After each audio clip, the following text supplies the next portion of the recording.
Sardine Trésor mitondra tsiro amin'ny fiainantsika isan'andro, manolotra anao ny vaovao. Sardine Trésor amin'ilay tiako be. Bonjour. Bonjour. Mitondra antsika amin'ny tontolo andronao. Bonjour. Jus antsika jiaby. Manolotra ho anao ny vaovao.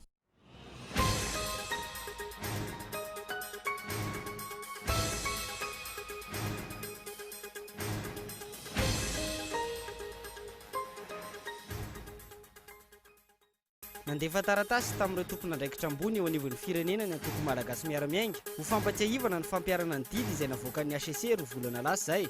Tsy misy mangarahary etsy ankilany ny fitantanana eto Madagasikara.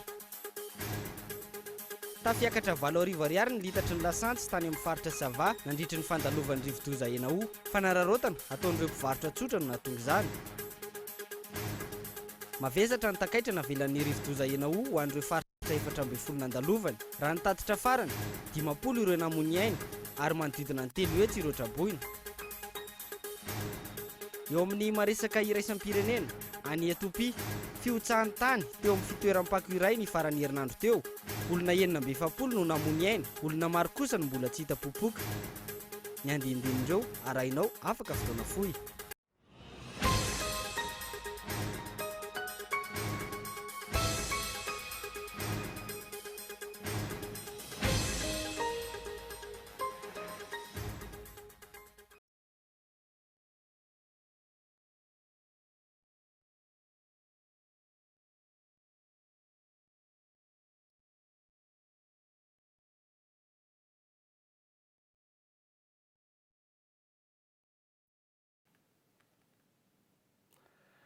Miaraba tompoko lafinaritra tompoko vavy, miaraba manokana ihany koa ireo mpanaraka ny vaovao Kolo TV any amin'ny faritra, indrindra ireo manaraka izany amin'ny alalan'ny FM Toamasina, TSTV Antsiranana ary TNTV Fianaratsoa. Nanomboantsika ny vaovao amin'ity alina ity mody anandefa taratasy tamin'ireo tompona andraikitra ambony eto amin'ny firenena ny antoko MMM ho fampatsiahivana ny fampiarana ny didy izay navoaka ny HCC roa volana lasa izay. Tsy misy ny mangarahary etsy ankilany amin'ny fitantanana eto Madagasikara. Fanadinina arindra Randranomanana. Roa volana taty aoriana moa ny fitsarana avy momba ny lalam-pandrenana fanapahan-kevitra momba ny fanendrena lehibe ny mpanohitra ny anivony anteny miram-pirenena. Tsy misy ny fampiarana izany nataony ny fahefana mpanatanteraka. Tsy hita taratra hatreto ny finiavana mpiatra mariny ny fanapahan-kevitra iny. Noho izay anton'izay, nametraka taratasy ho an'ny filoham-pirenena, ny praiminisitra ary ireo filohana androm-panjakana samihafa ny antoko malagasy miara-miainga ho fampatsiahivana ny tokony ampiarana ny fanapahan-kevitra navoaka ny fitsarana avo ao Ambohidahy. Tsy nijanona hatreo fa nihitatra teo anivony sehatra iraisam-pirenena izany. Malagasy fa dia mbola tsy fantatra inona izay andrasan'zareo zareo mahafantatra tsara. Izay ny antony natonga anay nanoratra tany amin'zareo sao dia sanatria hoe tsy fantany nefa ny didim-pitsarana milaza tsara fa ny didim-pitsarana iny dia alefan'ny filoham-pirenena alefan'ny any amin'ny praiminisitra. Ka izany zavatra rehetrarehetra izany mahatonga any milaza hoe ny fitsarana ny fanjakana malagasy eto amintsika amin'izao fotoana izao tsy vonona mpiatra ny lalàna na izay misoratra io na izay didim-pitsarana vao navoaka ny fitsarana avo momba ny lapanirena. Ny communauté internationale rehefa ampindram-bola Madagasikara dia mijery izy hoe mahafenao fepetra rehetra ve Madagasikara izay vao afaka amindramina vola ny isan'izany le 10 milliards d'euros iny. Ka mila mijery zareo hoe manaja an'ilay fepetra tokoa ve Madagasikara, tafiditra anatin'izany, tafiditra anatin'ny bonne gouvernance ny fitsangana ny mpanohitra eto Madagasikara. Dia mba nampafantatra zareo zay hoe sao toetra raha eto aminay eto misy fanjakana eto fanjakana tsy manaraka ny lalàna, fanjakana tsy mampiatra ny didim-pitsarana.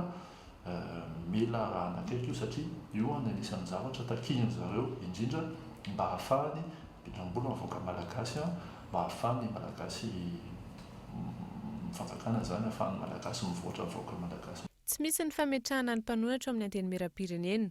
Ny hita misy ny famporisihan'ireo mpanohitra Sandoka sy Pikaramanady anankirotan'izany. Momba ny fifandraisana sy ny nanaovantsy ny fifanarahana teo amin'ny firenena Turka sy Malagasy kosa, atao tompotrano miono ny vahoaka. na ny mpanohitra aza tsy mahafantatra mazava ny tena ny fanarahany Flora Rajoelina sy Erdogan nandritry ny fandalovany ty farany teto an-toerana. Fantatra hatreto fa mitentana 10 tapitrisa dolara ny teti-bola azo tamin'izany fanaovan-tsony izany, ary ny taranaka faramandimby no ibabony trosa. Tsy fantatra ny tena antony ambadika izany fifanarahana teo amin'ny firenena rontoto izany. Fantaniana dia izao, le 60 millions de dollars io isika malagasy, ny zanantsika malagasy no ibabany io, ka mila fantatry sy afantarana dia izao zany hoe inona sy inona sy inona no tena takalony 60 millions de dollars io.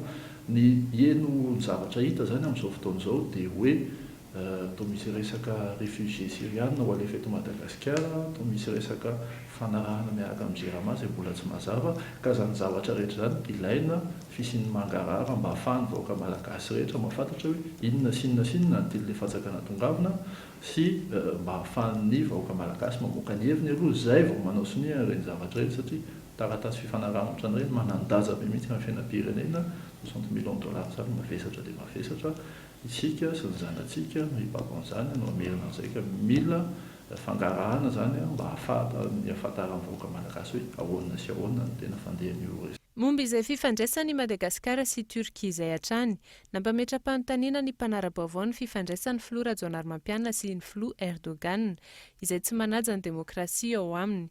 Na any Europa aza, ratsy ny fandraisan'ireo firenena Europeana ny Floan'ny Turkia, izay tsy manaja ny demokrasia, ka tsy mametraka ny mpanohitra amin'ny toerana tokony hisy azy mba hisiany adievitra politika mazava.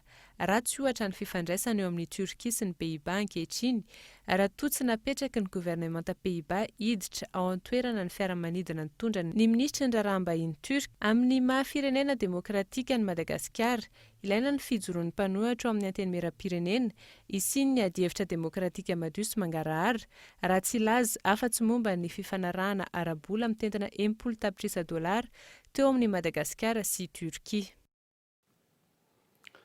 Ny vahoaka no mibaby izay tsy fahaiza mitantan'ny tompony andraikitra eo anivon'ny JIRAMA raha ny voalaza ny mpahay toe-karena iray. Olana eo amin'ny fitantanana fototra izay tsy ahitam-bokatra no sakana hatrizay, miisa 10 hatreto ny antota taratasy voaray eo amin'ny firotsaha-kofidiana hotale jeneralin'ny orinasa JIRAMA. Narindra Randriany Mananatra. Mazava ny aretin'ny orinasa JIRAMA fa tsy olana ara-teknika. Olana eo amin'ny lafin'ny fitantanana no mampitotongana io orinasa io raha ny voalaza ny mpahay toe-karena iray. Olana eo amin'ny mangarahara sy tsy fisian'ny fahaleovantena. Fantatra fa nisy ny tolobidy eo amin'ny famokarana fiola sy gazoal izay tokony efa nahafanana metraka sentrala misy 5 ny elanelam-bidy eo amin'ny fandaniana eo amin'ny gazoal hatrizay. Etsakilan'izay, voalaza ihany koa fa 730 isan-jato no amidy an'ny mpanjifa ary ny 170 isan-jato tsy fantatra mazava ny lalana lehan'izany. Hitanareo le différence de prix amin'le resaka gazoal nresahako tao hoe 520 isan-jato ambony vidiny ary amin'ny station d'essence le vidina station de gazoal ny vidiny JIRAMA, satria le 520 isan-jato iny le commission makany mpitondra. Dia tsika mpanjifa zany na mpandoavin'ny orinasa izay mamokatra herinaratra le vola amen'ny commission amin'ny mpitondra mazava ane le izy. Zany ane tsy mila hoe apidian'ny fangalarana ane zany. Ary zany ny fangalarana ambany indrindra. Ministry ny finance ane ny teny an'le hoe 39% ihany no commercialisé amin'ny jiro. Fa tsy hoe chiffre ny foroniny zany. Dia à partir d'izay inona moa zany nandrasany. Nefa za mbola tsy nare olona hoe ny Samborony Bianco no ny resaka JIRAMA. Dia hoe raha ohatra ozy tsy gazoal ny vidin'ny JIRAMA fa fiola, dia efa nazahoana les différences zany de prix, efa nazahoana centrale électrique 5 de 15 mégawatts 13 millions de dollars ny vidiny iray. Miisa 10 hatreto ireo nametraka antota taratasy eo amin'ny firotsako vidina hotale jeneraly ny orinasa JIRAMA, ahitana malagasy sy teratany vahiny amin'izy ireo. Raha amin'ny 20 martsa ho avy izao no hifarana ny fandraisana ny antota taratasy. Manany iverena ny olana toy ny orinasa Air Madagascar ihany koa ity mpahay toe-karena ity. Olana eo amin'ny fitantanana sy ny tsy fisian'ny fahaleovantena hatrany no mitoetra ho sakana raha ny fanazavany. Tsika zao fa nisy vazaha zay napetraka ataon'ny ery Madagasikara fa nitsokana tanjaka izy satria tsy mahaleo tena satria idiran'ny raha politika foana.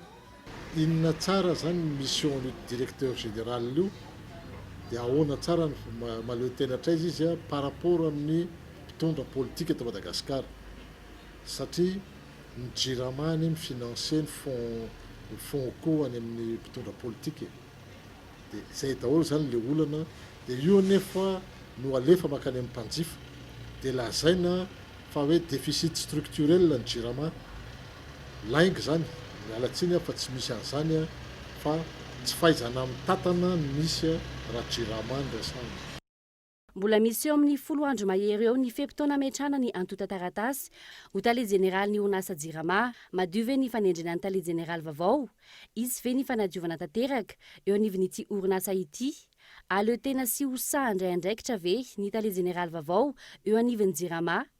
Ny vahoaka izay mandony vidinjiro 100 isan-jato no mibaby ny tsy fahaiza mitantany tompon'andraikitra eo anivon'ny JIRAMA. Mahalona izany anefa ahina indray ny fiakaran'ny faktiora noho ny fahalafosan'ny angovo raha ny fanazavana trany. Olona manodidina ny 470 sy 200 tapitrisa amin'ny continenta 5 no mampiasa sy miteny frantsay no ankalaza ny journée internationale de la francophonie ny faharoapolon'ny volana martsa ho avy izao. Etsikara kolontsaina maro no anamariana izany eto Madagasikara. Tsy nijanona eto Antananarivo ihany no fankalazana fa iparitaka manerana ny faritra. Fanampanazavana. Fa dia misy zavatra maro be atao eto Antananarivo any amin'ny province ihany koa hiatrehana an'izay semaine de la francophonie izay. Indrindra no anetanako anareo mpanao gazety rehetra mba hivéhiculer mba handefa n'izany zavatra izany ka dia mba ho haitsika ny manambara sy milaza amin'ny mpijery antsika sy ny mpamaky antsika rehetra hoe fotoanan'ny andro ny francophonie zao indrindra ny faharoapolon'ny volana martsa dia manomboka amin'ity herinandro ity zany dia lancé izay manerana ny nosy satria manerana ny Madagasikara zany no anaovantsika an'izao herinandro ny francophonie izao. Tafiakatra 7 ariary ny litatry ny lasantsy tany amin'ny faritra Sava nandritra ny fandalovan'ny rivo-doza Enao. Fanararotana ataon'ireo mpivarotra tsotra moa no nahatonga izany. Fanadidiny Mikaela Ramala. Nateo aza ny takaitra maro navelan'ny rivo-doza Enao tany amin'ny faritra Sava nanao nataony ihany koa ireo mpivarotra solika sasany tany an-toerana. Noho ny fandalovan'io rivo-doza io, tafakatra 7 ariary ny litatry ny lasantsy tany amin'iny faritra iny. Olana teo amin'ny famatsiana no nahatonga izany raha ny fanazavana azo avy amin'ny olon-tsotra tany an-talahy. Ja, tamin'ny telo teo fa zao fandepandra teo normal fa teo telo andro presque zay mihitsy vidiny. Sisa provisionnement mihitsy teto nandritra an'izay dia zao sengo ngamba ny antony teknika amin'izareo station ngamba. Fa fahitako anazy fanararaotana le olona zany station sisika provisionné fa le vata amin'ny sisin-dalana no manao 40 minutes. Tanao moa ty amin'ity be le vata amin'ny sisin-dalana reny dia reny mbola nanana stock fa tamin'ny station sisy tsony dia reny mampiakatra ny vidiny ambony dia ambony. Rehefa misy ny tranga tahaka izao, misy hatrany manararaotra mampiakatra vidin'entana. Ankoatra ny solika nahitana fiakarany ihany koa ny entana ilaina amin'ny andavanandro toy ny vary, labozia sy ny sisa. Raha ny homana mialoha ny mpitondra noho ny fahafantarana andro maro taty aloha fa hisy rivo-doza handalo eto Madagasikara, afaka nandray fepetra ifehezana ny vidin'ny entana ny mpitondra mba tsy hitambesatra amin'ny vahoaka madinika ny vidim-piainana efa mialafo. Vitsy kosa ireo mpiadana ny tafiditra ho mpiasam-panjakana eo anivon'ny tontolon'ny fahasalamana. Miisa 500 ny tanjona ho mpitsabo mpanampy sy mpampivelona ho amin'ny ministeran'ny fahasalamam-bahoaka. Miisa 4 monja ireo nahazo naoty mihoatrana mitovy amin'ny 12 amin'ny 12/20. Mbola mila ezaka lehibe izany ho anina amin'ireo tompon'andraikitra eto Andrenivohitra na any amin'ny faritra. Fanampanazavana. Dia manaprofo zany mbola mila ezaka be dehibe ny fanatsarana ny kalitaon'ny programme de kalitaon'ny formation paramédicale eto Madagasikara indrindra amin'ny setrin'ny infirmerie zany fa misy koa milaza fa somary sarosarotra ihany mandingana ny klasina 3e année lay sujet ny menatany za moa tsy manana ny recoupement amin'ny amin'izany fa dia misy milaza an'izany indray le izy fa sarotra ihany mieriseritra hoe misy ankizy amanarivo na nala fanadinana tao telo fotsiny tompoko ny afaka mba karazany contribution hoentin'ny sekoly a mba ho toy ny hoe outil de réflexion a ho source d'inspiration élément de négociation raha ohatra ka ho tanteraka ihany ny fifampirarahana amin'ny cercle mixte de réflexion pour la réévaluation du système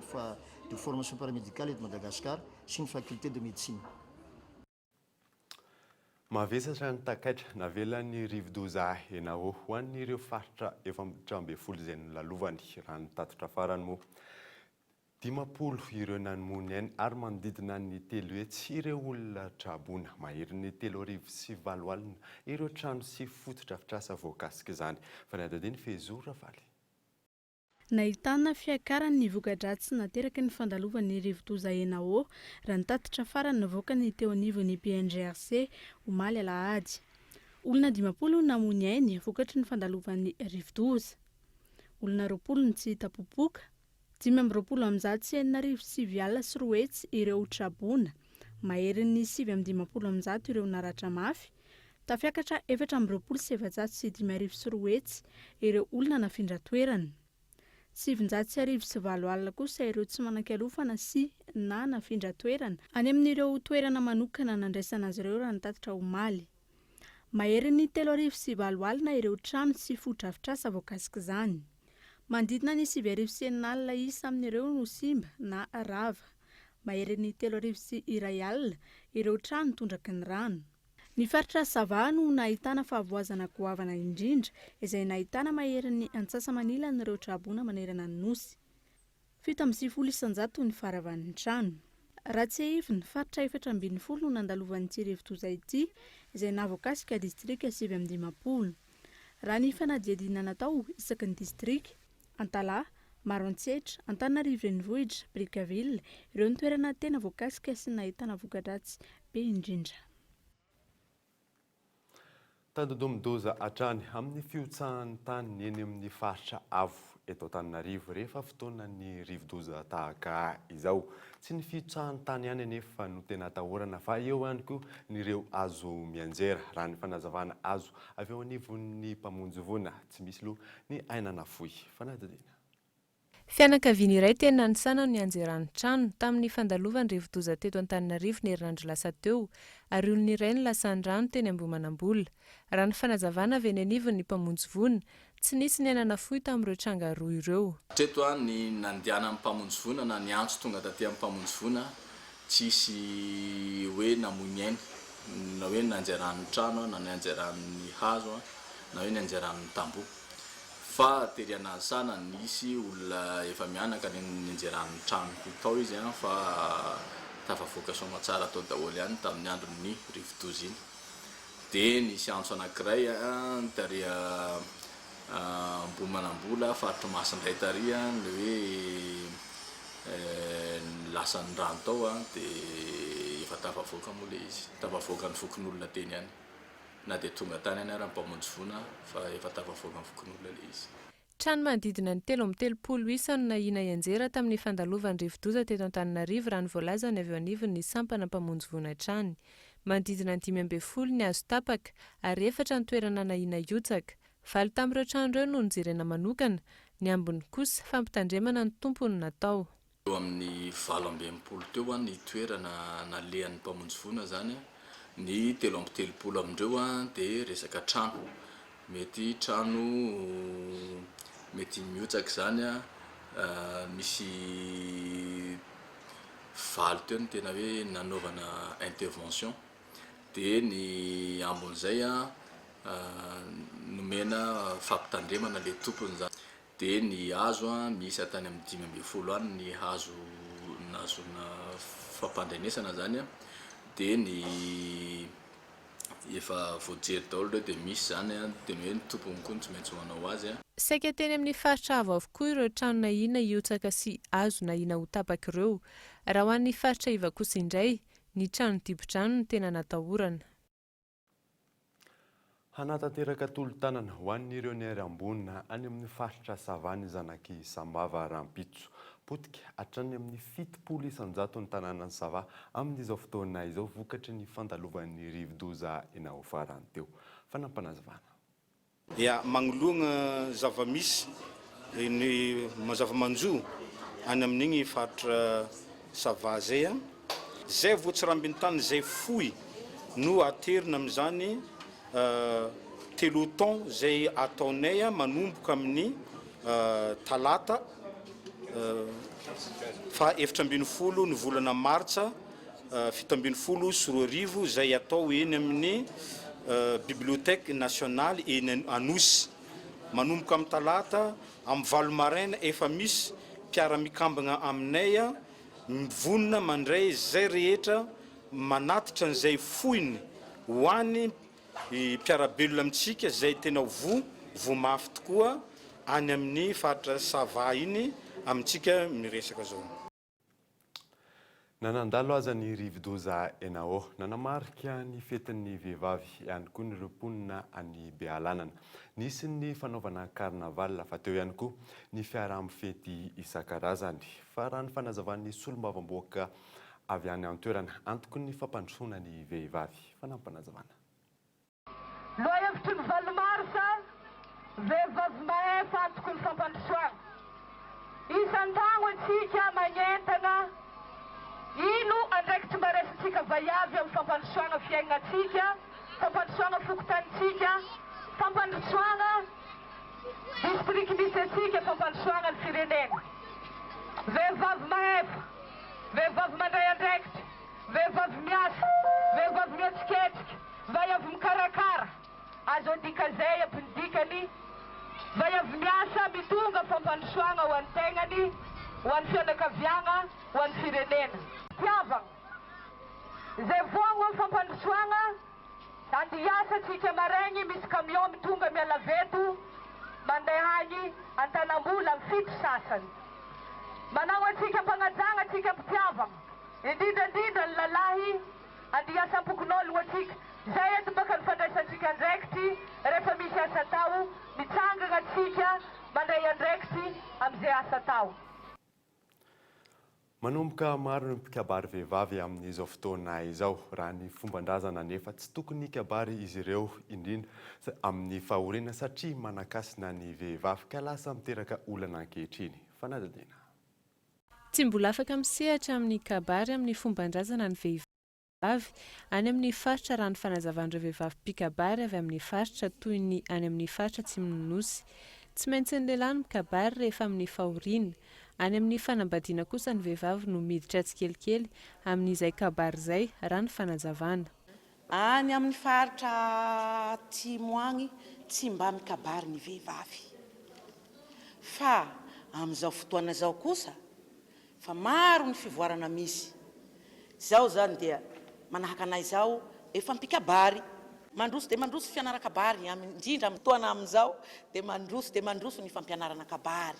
Satria any amin'ny sampana faharoa ao Toliara dia efa misy 50 mahery ny mpianatra kabary. Nanomboka tamin'ny volana Novambra tamin'ny taona 2020 lasa teo. Ny vehivavy dia tsy dia mahatosika firy fa eo amin'ny 30 isanjato zany le vehivavy fa lehilahy ny tena maro. Hatreto mbola ny iray ampatelon'ny mpikabary misy eto amintsika ny vehivavy raha ny fanadihadiana. Manomboka mahazo toerana kosa zany amin'izao vanim-potoana izao ary ireo tanora vao misandratra ny tia ary liana raha ny fanazavana ny filoha fikambanana mpikabary malagasy. Amin'ny ankapobeny aloha efa manana ny anjara toerana zany hoe vehivavy mpikabary na dia misy aza ny sakatsakana noho ny kolontsaina tsy mitovy sy ny fomba tany samihafa dia misy tokoa ny sakana.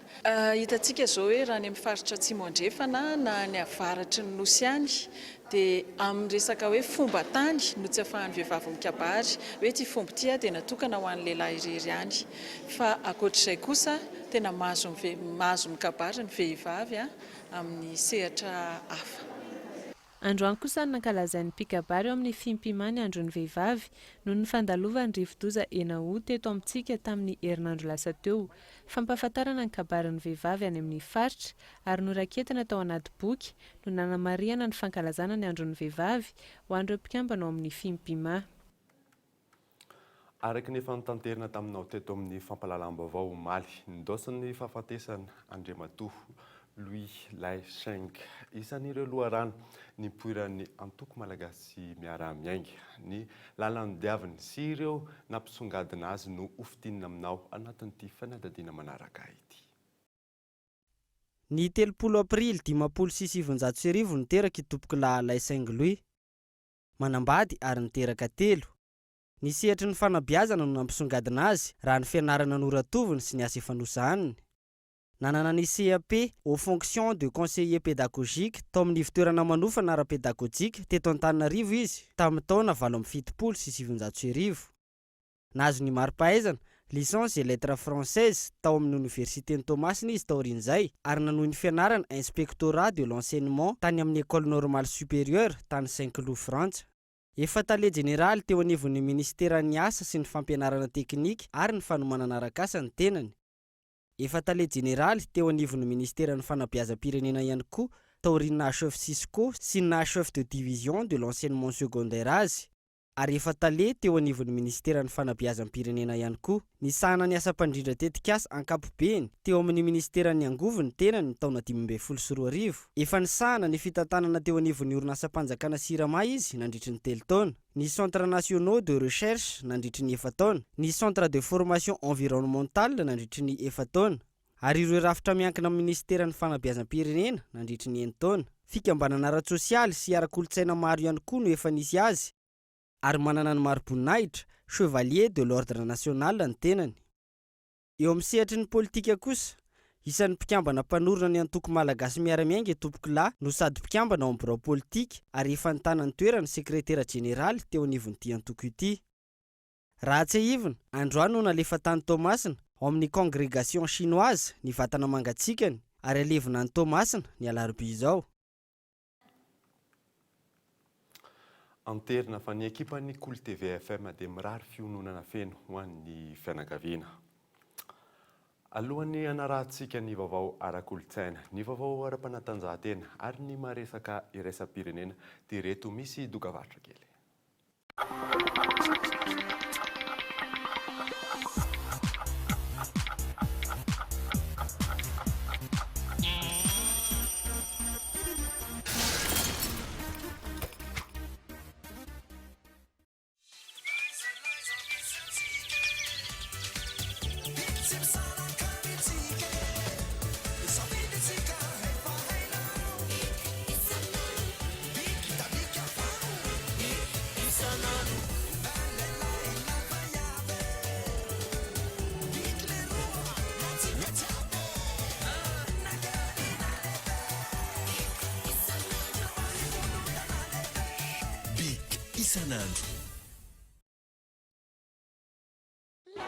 Airwick vous invite à découvrir le meilleur de ses ambiances pour un intérieur agréable et frais. Airwick, un parfum pour chacune de vos envies. Nouveau dans vos rayons, Aquamist d'Airwick.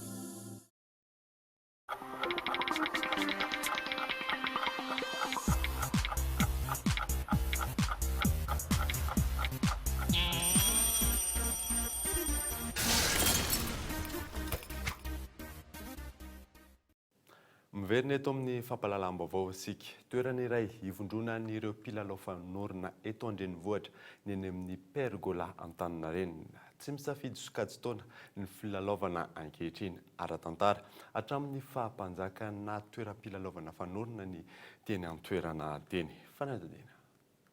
Toeran'iray ambom-pionan'ireo mpilalao fanorona ny eny amin'ny pergola Antaninarenina. Izy ity no toeram-pilalaovana fanorona lehibe indrindra teto Madagasikara. Tsy mifidy sokajy taona ny filalaovana eny fa saika hiteny avokoa ny sokajy taona rehetra. Najariana manokana natao hanatsarana ny endrika Antananarivo sy ho toeram-pialamboly ho an'ny eto an-drenivohitra ny eny amin'ny pergola. Eto amin'ny pergola toerana misy any filalaovana fanorona lehibe indrindra eto Madagasikara. Misy ny atao hoe plan de ville dia ny plan de ville zany a rehefa natao pergolaty hitanao ka fa tsisy tafo izy io zao mihitsy ny plan zao mihitsy zany ny bikany dia toerana manokana zany tia natao anatsara ny tanànana Antananarivo mihitsy hitsangatsanganana hijorojoroana hipetrapetrahana akanakana haina iosytsika ara-tantara hatramin'ny fampanjaka no efa filalaovana fanorona ny teny saika ny lalao fanorona teny avokoa ireo mpanjaka rehetra ny fandimby teto imerina raha ara-tantara dia teto ny mpanjaka miala sasatra mitsinjonan'ireo pilanja azy rehefa hiakatra eny amin'ny rovo dia teto ireo manao fanorona sy misakafo kely reo miaramila sy pilanja azy ireo dia tamin'izany fotoana izany zany dia tena nafinaritra mihitsy teto satria eto ny miaraka amin'ny mpanjaka no miala sasatra ary tsisy fialam-boly afa-tsy ny fanorona sy ny fitezana afa-tsy ny fanorona tamin'izany vanim-potoana izany manana ny lanjany manokana ny fanorona sy ity toerana iray ity ho an'ny malagasy ankoatra ny maha-kolontsaina sy lalao tena malagasy azy ny fanorona ihany koa no entina nanabeazana ny ankizy ny faraparan'ny taona 2014 teo no nisy ny fanatsarana ny toerana ka ny fandokoana sy ny fanoloana ireo vy ny ala no natao tamin'izany vaovao ara-panatanjahantena kosa indray dia tamin'ny saray no tsy misy no nandavon'ny Coton Sport avatsy Cameroun an'ny Knap Sport eto Madagasikara teo amin'ny lalao mandroso amin'ny fiadina amin'ny tompon-dakan'ny Afrika fanadadiny Daniela Ratondrarson lalao izay hoafany amin'ny fampidiram-baolina an-tanin'olona ny Knap Sport tamin'ny lalao mandroso ny dingany ampahenina 12 eo amin'ny fiadina ny tompon-dakan'ny Afrika niadatra amin'ny farany lalao saingy tany amin'ny minitra fanampiny no natafiditra amin'ny baolina tokana ho azy ireo ny Camerounais. Lavy ny Coton Sport avy any Cameroun tamin'ny isa ray no ohatra ireto ekipa ny tompon-daka amin'ny Madagasikara ireto izay mbola indray ny lalao miverina ny farany herinandro zao eto an-tanindrazana. Vokatra izay azo harenina tsara amin'ny lalao miverina ary tsy maintsy hitady fandresena mazava ho azy isika malagasy mba hiakarana any amin'ny dingana manaraka. Vaovao ara-panatanjahantena izay hatrany fa tontolon'ny basketball kosa indray dia fantatra amin'izao fotoana izao ireo ekipa 12 hiatrika ny play-off ho atao any Fianarantsoa fa 17 hatramin'ny fa 14 volana martsa ho avy izao amin'ny amboaran'ny filoha isolitena amin'ny faritra afovoany ny ekipan'ny MBTOL sy ny TMPB avy eto Analamanga fanadinina. Totosa teny amin'ny kianja amin'ny tafo Mahamasina ny lalao famaranana ho an'ireo ekipa roa isolitena ny faritra afovoany hiatrika ny play-off amin'ny fiadina ny amboaran'ny filoha. Ny MBTOL no mivoaka mpandresy tamin'izany rehefa nandavy ny TMBB tamin'ny isa 7-70 no 1-70. Niady ny lalao izay nampitsanga mitoetra ireo mpijery tonga marobe profon'izany ny isa izay ny fanakaiky hatrany teny amin'ny soratra be. Na izany aza dia hita ho nanatombo tamin'ny fahaiza miaraka teny ambony kianja ireo mpilalao ny MBTOL. Feno araka izany ireo ekipa 12 hiatrika ny play-off atao any Fianarantsoa ny 17 hatramin'ny 9 ny volana martsa izao. Ny ASCB sy ny CEPAM avy any Boeny ho an'ny faritra avaratra. BCA Urumbe sy ny BCTT atsimo andrefana no isolitena ny faritra atsimo. Raha toa kosa ka ny ZNBPM avy any Menabe sy ny ASP sy ny ASP avy any Itasy ho an'ny faritra andrefana. USF sy ny Fandrasa avy any ny Ligue Matsiatra ambony kosa no isolitena ny faritra afovoany atsimo.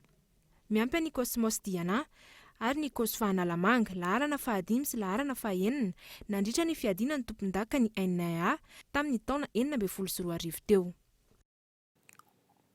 Vaovao ara-panatanjahantena fa any ivelany kosa indray dia nirobahan'ilay teratany Britanika Chris Meek ny amboaran'ny Rally du Mexique amin'ny taranja familiana fiarakodia WRC rehefa ny fehezany hatramin'ny farany ireo épreuve spéciale 20 fanadidina.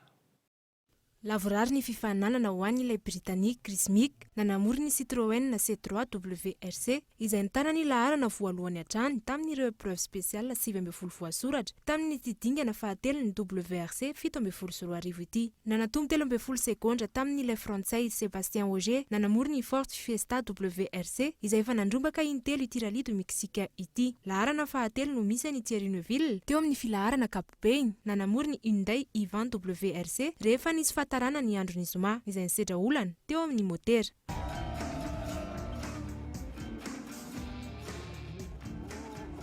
any amin'ny lalana fahaefatra kosa no misy ny Otanak manambory ny Fort Fiesta. Namiratra nandritra ny fifananana Paris-Nice ity taona 17 ity ilay Britanika Sergio Henao. Izy no nisalotra ny anaram-boninahitra rehefa nanatombo 2 sekondra monja nanoloana ilay Espagnol Alberto Contador. Fanadina. I Sergio Henao no nandrombaka ny anaram-boninahitra teo amin'ny azakazaka bisikileta Paris-Nice rehefa nanatombo 2 sekondra monja tamin'ilay Espagnol Alberto Contador. Samba no nandrombaka izany ity Britanika ity, saingy efa anaram-boninahitra fahadimy kosa izany ho an'ny ekipan'ny Sky Britanika misy azy, izay efa nisalotra izany indimy tao anatiny enitaona. Nomeny ity tompon'amboary ity voninahitra manokana noho izao fahombiazana izao ireo atleta rehetra mandrafitra ny ekipany izay nanome hery azy ka nahafahana nahazo izao vokatra tsara izao. Sergio Henao izay vao avy nandrombaka ny anaram-boninahitra tompon-daka ny Colombie farany teo. I Daniel Martin no mipetraka eo amin'ny laharana fahatelo, manatombo 30 sekondra amin'ilay Espagnol Gorka Izagir laharana fahaefatra, arahin'ilay teratany frantsay Alaphilippe. Maresaka iraisam-pirenena kosa indray dia any Etiopia fiotsahan-tany teo amin'ny fitoeram-pako iray ny farany herinandro teo. Olona 7 no maty, olona maromaro kosa no mbola tsy tapopoka. Fanadininy eo amin'ny sariny France 24. Isaky ny mitraka ny pelleteuse manantena ny ahita olona iray velona ireo Etiopiana hatreto. Olona 7 no fantatra fa maty, lahy, vavy ary ihany koa zazakely mena vava maromaro. Raha ny fanazavan'ireo nanatry maso ny boka tahaka ny bomba ny fiotsahan'ilay tany eo amin'ny toeram-piantsonan'ny fako. Efa niezaka ny samotra ireo olona 6 davela izy ireo, saingy maro no tsy avitra raha ny fanazavana. Olona manodidina ny 500 no mipetraka eto ary mivelona amin'ny fikarohana ny sisan'ireo Etiopiana. Raha ny fanazavan'ny mponina eny an-toerana olona maharitra no mamaritra ny 700 ireo. Tao anatin'ny 3 minitra kosa no nahafoana ny trano fonenana sy ny fiveloman'izy ireo. Na eo aza ny mety isian'ny fiotsahana indray, ny ankamaroan'ireo mponina eny an-toerana no miverina sahady eny an-toerana. Raha ny fantatra hatreto noho ny fisian'ny asa fanitsina ny tany eny an-toerana no antony izao fiotsahan tany niteraka famiozanaina amin'ny maro izao. Efa nisy ihany koa ny fampilazana saingy nijanona teny ireo mponina. Alohan'ny sarana daverina aminao ireo vaovao nisongadina tamin'ity alina ity. Nandefa taratasy tamin'ireo tompon'andraikitra ambony eto anivon'ny firenena ny antoko MMM ho fampatsiahivana ny fampiarana ny didy izay navoaka ny HCC 2 volana lasa izay. Tafiakatra 7 ariary ny litatry ny lasantsy tany amin'ny faritra Sava nandritry ny fandalovan'ny rivodoza Henao farany teo. Fanararaotana ataon'ireo mpivarotra tsotra moa no nahatonga izany ary farany moa dia mavesatra navelan'ny rivodoza Henao ho an'ireo faritra 14 izay nilalovany. Raha ny tatitra farany moa dia 50 ireo namony ainy ary manodidina ny 3 hetsy ireo olona trabona. Izay no mamarana ny vaovaontsika tamin'ity alina ity. Ankasitrahana ianao nanaraka izany. Tenako mamy fotoananao amin'ny manaraka indray. Soava miona daholo tompoko.